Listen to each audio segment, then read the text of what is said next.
Hello everybody. So here in Canada, things have gotten worse faster than I think any of us could have imagined. It's been confirmed today that Justin Trudeau, our Prime Minister's wife, does have coronavirus.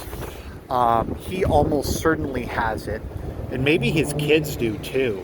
They're the ones I really feel bad for in this situation, but they refuse to test him, or he refuses to be tested because he's asymptomatic.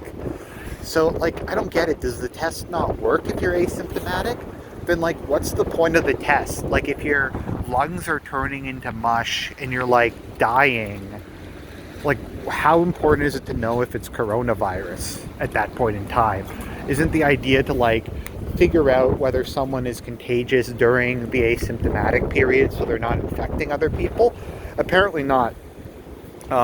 What people have told me is there's a shortage of test kits, and they can only give them to people who are symptomatic. And Justin won't cut the line because if other people can't be tested, then he can't be tested, or some crap like that. I mean, it doesn't make any sense.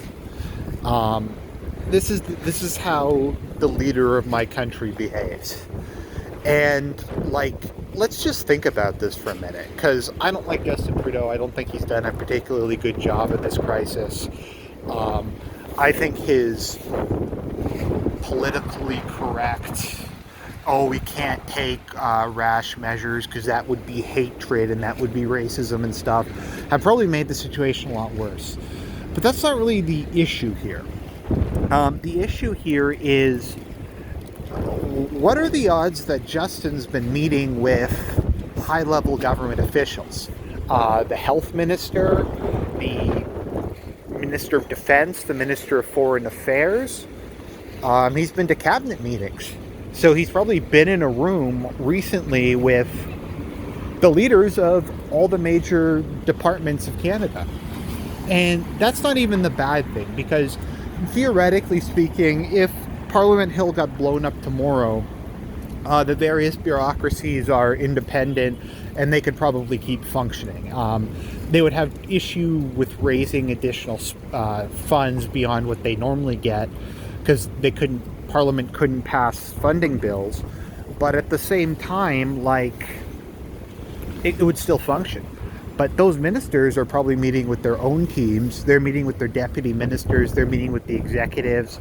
Who knows if those executives are meeting with their lower downs. But even if they're not, we could see a decapitation of the Canadian government. We could see, the prime minister, the leading ministers, the, higher ups, the people who make the decisions and formulate the responses, all taken down. And it's not like they're all going to die overnight from coronavirus, but they'll have to go into quarantine. Some of them might die. A lot of them will get sick and be unable to respond. We could see, I'm trying not to exaggerate here, I think this is pretty logical and reasonable given the situation.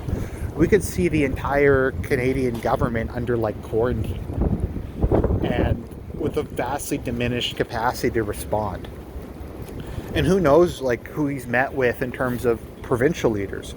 Because the provincial governments could probably pick up much of the slack, but who knows if it's spread to them. I mean, I can't think of another country where the leader hasn't. I think we're the first in that regard. So, I don't know, things are looking really bad. Even though not that many people, have gotten it compared to a lot of countries at kind of the ground level, it looks like the central command and control of this country is totally screwed.